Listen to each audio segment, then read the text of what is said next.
여러분 안녕하세요. 행운의 신 사주풍수입니다. 2024년 갑진년인데요. 사실 24년부터 풍수의 기운이 바뀌게 됩니다. 그래서 제가 여러 영상을 통해서 풍수 구운의 의미와 앞으로 어떻게 세상이 변화할 건지 말씀드리고 있는데, 오늘은 이제 중국 문제를 한번 말씀드리도록 하겠습니다. 이제 중국이란 나라는 잘 아시겠지만 역사적으로 봤을 때 우리나라 뗄래야 뗄 수 없는 그런 나라이고요.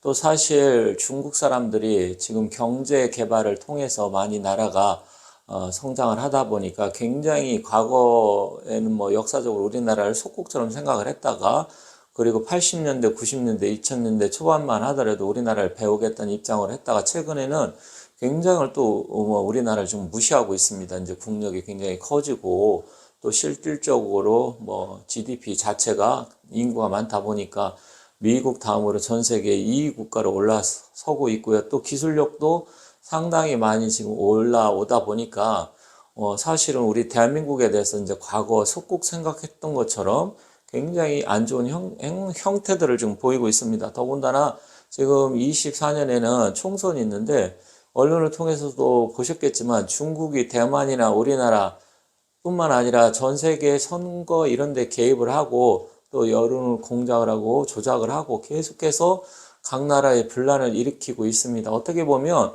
이 공산당의 행태가 보면 여러분들 아시겠지만 전 세계 최고의 악의 축이라고 생각을 합니다. 그런데 이 중국이 사실은 이제 지금 굉장히 위태위태한 상황입니다. 제가 몇 년 전에도 중국이 구은 시대는 붕괴할 것이다 이렇게 말씀을 드렸었고요. 그때만 하더라도 중국이 붕괴한다 이런 생각을 갖는 사람들이 거의 없었습니다. 그런데 최근 지금 2, 3년 사이에 지금 여러 가지로 심각한 상황이 지금 벌어지고 있어요.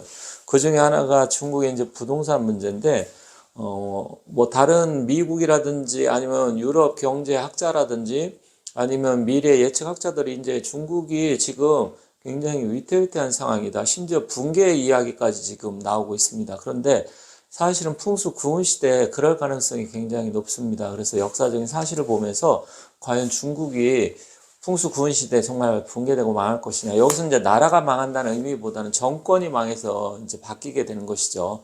그래서 풍수 구은 시대에 과거에 어떤 일이 있었는지 또 그것을 통해서 중국이 과연 붕괴할 건지 한번 살펴보도록 하겠습니다. 사실 풍수 구운하면 불의 시대입니다. 그래서 이 구운 시대는 불의 시대다. 그래서 제가 또 계속해서 말씀드렸는데, 이것은 이제 기운이 남쪽에 있고요. 그리고 이 화라는 것은 전쟁도 의미를 한다 말씀드렸습니다. 그래서 전쟁 이런 가능성도 좀 크긴 큽니다. 그런데 이제 중국이란 나라는 중국에 대해서 잘 아시는 분들은 아시겠지만 중국은 워낙 나라도 크고 민족도 많다 보니까 역사적으로 보면 한 나라가 보통 많이 가야 한 270, 80년, 거의 300년 넘는 나라가 거의 없습니다. 그러다 보니까 짧게는 불과 16년에서 뭐 좀 길어야 뭐 몽고 원나라 같은 경우는 겨우 이제 100여 년밖에 안 됐었고요. 뭐 수나 아니면 진나라 같은 경우 불과 뭐 16년에서 30년 이 정도밖에 안 됐잖아요. 그런데 중국은 이 한족이 지배한 나라도 별로 없습니다. 그 중에서 한족이 지배한 나라 중에서 그나마 가장 유명한 게 송나라하고 명나라죠.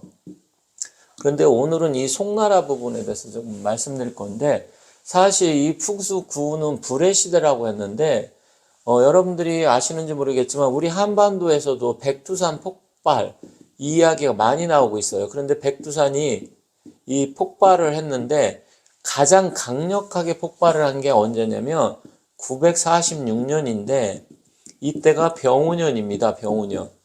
그래서 이 병우 자체는 또 불의 기군 화이고요. 또 이게 940년이 바로 구운 시대였습니다.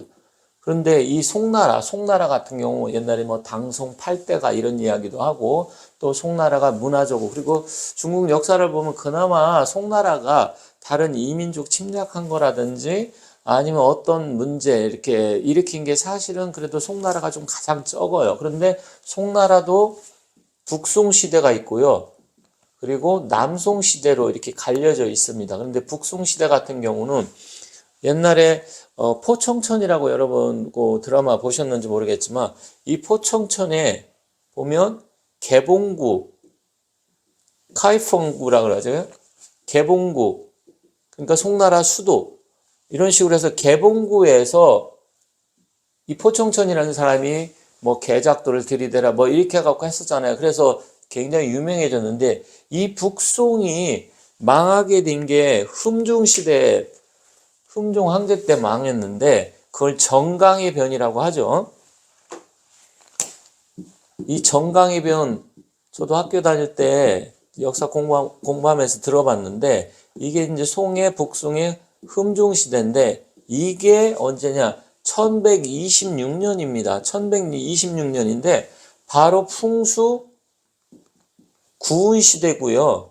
그리고 이게 바로 또 병오년입니다. 병오년. 백두산 좀 전에 폭발했을 때 병오년이라고 구운시대 말씀드렸잖아요. 그리고 송나라 한족이 이끌었던 송나라가 북송이 망하던 게 병오년이고 결국 또 남송 남쪽으로 내려가 가지고 한 5, 60 한 거의 160년 정도 지나고 나서 결국 남송까지 망하게 되는데 역시 이때도 8운에 망했고요. 결국 구운시대는 나라가 원나라로 바뀌게 되죠. 그런데 이게 결국 8운 9운에 그런 현상이 일어났다는 거예요. 그런데 지금 중국 보면 어떻습니까? 지금 8운 시대 코로나 이게 터져가지고 서서히 망하면서 이제 9운으로 넘어가는 현재 시대에 와 있잖아요. 그리고 그때가 병우년이었고요. 그런데 또 이때만이냐? 그게 아니라 청나라 때도 보면 청나라가 만주족, 여진족이긴 하지만 실질적으로 어쨌든 명나라를 이어서 중국 대륙을 지배했잖아요. 근데 청나라 같은 경우는 아이신 꾸어라라 그래서 사실 애신강나 들어봤는지 모르겠지만 그 애신강나라는 말이 신라 시대의 후예다 이런 의미가 있어요. 그래서 원래는 금나라라고 했잖아요. 금나라였는데 금나라가 여진족이고 이 여진족은 사실 우리 민족과 연관성이 많은 어떻게 보면 고구려 발해 이때 같은 민족으로 볼 수 있잖아요. 그때 이 금나라 여진족이 북송을 멸망시킨 거죠. 북송을 멸망시키고 결국 다시 청나라를 세우게 되죠.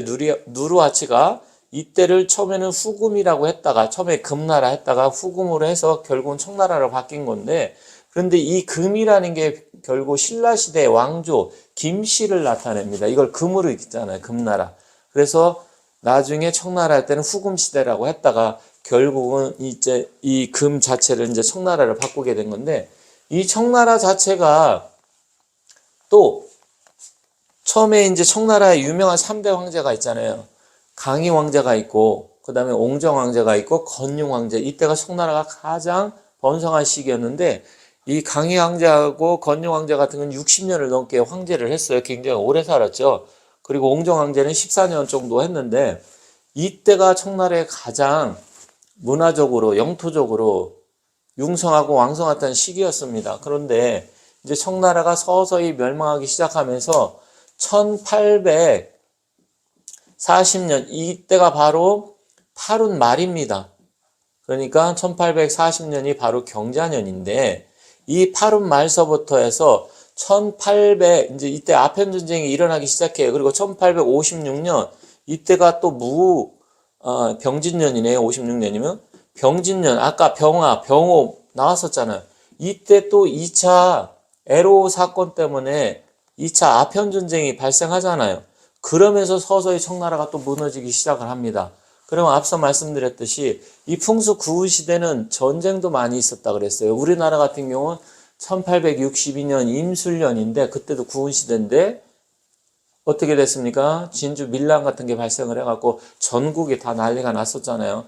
그리고 1840년 뭐 이때 40 몇 년인가요? 우리는 김대건 신부가 또 이때가 이제 구운 시대 김대건 신부도 이제 처형당하고 막 그러는데 결론적으로 뭐냐? 제가 말씀드리고 싶은 것은 이 풍수 구운 시대는 역사적으로 많은 일들이 일어났는데 특히 중국 같은 경우는 송나라도 멸망했고요. 그리고 결국 청나라도 아편전쟁으로 인해서 멸망하는 계기가 됐는데 이게 지금 현재 중국과 닮아 있다라는 겁니다. 근데 중국 여러분들 그냥 중국에 대해 겉만 아시는 분들은 무슨 소리야 지금 중국 계속 경제 개발을 해서 성장률도 뭐 5% 이상 지금도 달성하고 있고 시진핑이 꽉 잡고서 전혀 문제없이 잘 나가고 있는데 이렇게 말씀하실 분 계시겠지만 지금 내면적으로 중국이 굉장히 위험한 상황입니다.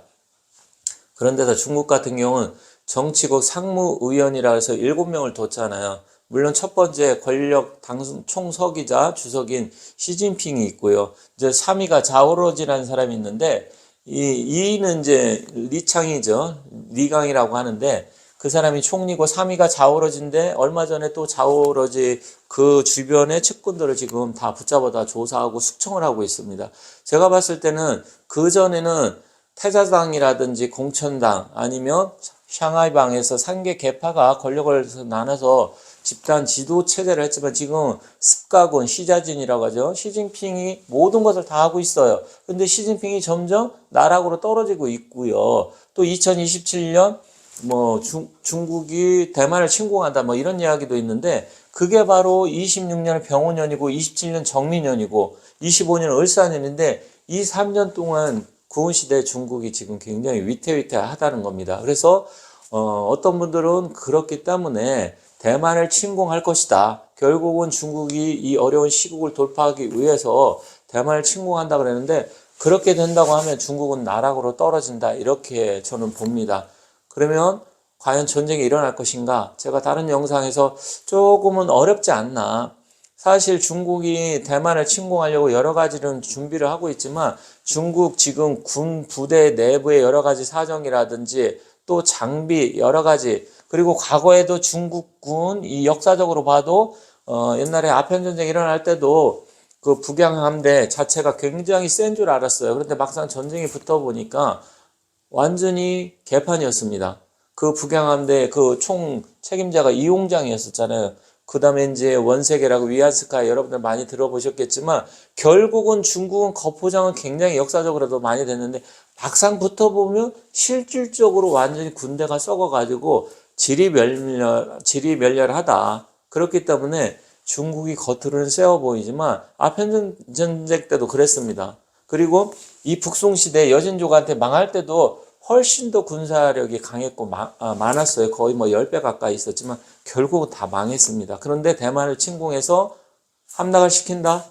그거는 저는 어렵다고 봅니다. 그래서 결국은 중국은 대만을 침공하는 순간에 나락으로 떨어지고 나라가 망할 것이고 그게 아닌다 하더라도 이제 중국은 서서히 붕괴 수준에 지금 진입을 했기 때문에 제 생각엔 구은시대 중국 자체가 고꾸라지면서 분열이 된다라든지 아니면 뭐 갑작스럽게 금방 망하지는 않겠지만 서서히 붕괴의 그 조짐으로 지금 들어가고 있기 때문에 구은시대 말미 정도 되면 저는 중국은 거의 이제 나라 자체 국력뿐만 아니라 모든 부분이 분열시대로 들어오고요. 우리나라도 통일시대에 진입할 수 있다. 그래서 이 구은시대 20년 동안은 제가 다른 영상에도 말씀드렸지만 지금까지 20년 아니면 그전 40년 이거보다 훨씬 더 많은 일들이 일어날 것이다. 이렇게 말씀드리겠습니다.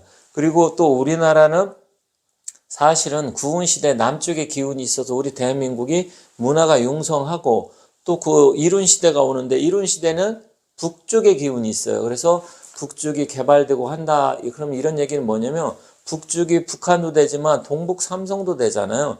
그러면 결국은 이 구은시대에 따라서 이룬시대는 우리 대한민국 국력이 더욱 팽창해서 결국 북한 쪽도 개발하고 동북 삼성도 개발하면서 통일시대에 접어들 가능성이 굉장히 크다 이렇게 생각을 합니다.